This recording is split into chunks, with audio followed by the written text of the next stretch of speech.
चला आज मी तुम्हाला माझ्या भाचीच्या वाढदिवसाला घेऊन जाते.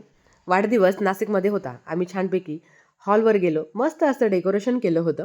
गेल्या गेल्या मुलांसाठी छान अशा ॲक्टिव्हिटी चालू होत्या आणि त्याच्यामध्ये आरोहीने भाग घेतला. आणि भावाच्या लग्नानंतर लगेच सगळे नातेवाईक एकत्र आले. सगळ्यांना परत भेटली.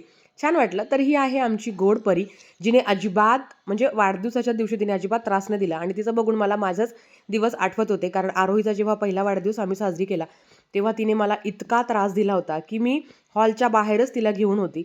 आरोहीचा मला इतका दांडगा अनुभव होता म्हणून मी स्वामीचा पहिला वाढदिवस केलाच नाही.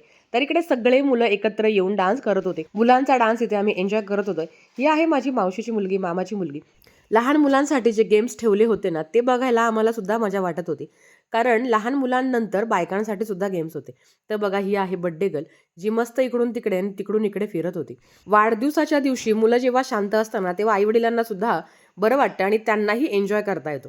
तर इकडे बघा, सगळ्या महिला मंडळ एकत्र आल्या होत्या आणि त्यांना सुद्धा छान असा डान्स करायला सांगितला होता. स्वामी सोबत असल्यामुळे मला तर काही जास्त सहभाग नाही घेता आला, पण मी सगळं बघून एन्जॉय करत होती. नंतर छान असा मॅजिक शो सुरू झाला आणि हे सगळ्यात भारी होतं, कारण खूप वर्षानंतर असा मॅजिक शो बघायला मिळाला.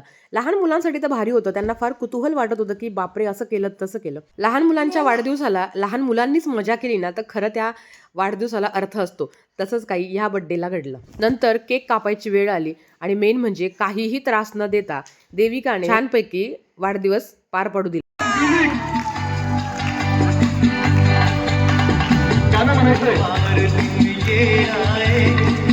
केक कापल्यानंतर जेवणाचा आस्वाद घेतला, मस्तपैकी सूप वगैरे पिला आणि हे माझे भाऊ बहीण यांचं सगळं लक्ष फक्त केककडेच होतं. ही आहे माझी मावशी. आम्ही सगळ्यांनी मिळून केक खाल्ला, एन्जॉय केला आणि पाणीपुरीच इतकी खाल्ली की नंतर जेवायची काही इच्छाच झाली. दुसऱ्या दिवशी छान असं मंगळसूत्र मला रिसीव्ह झालं, जे मी ऑनलाईन मागवलं होतं एका यूट्यूब चॅनलवरनं. जर तुम्हाला इच्छा असेल तर इथे नंबर देते, तुम्ही त्यांच्याकडनं खरेदी करू शकता. खूप सुंदर आहे आणि यंदा आहे ना, हळदी कुंकवाला हेच वाण वाटावं अशी माझी खूप इच्छा आहे. तुम्हाला हवं असेल तर तुम्ही नक्कीच ऑर्डर करू शकता, कारण हे मंगळसूत्र कशावरही छान दिसतं. चलो बाय.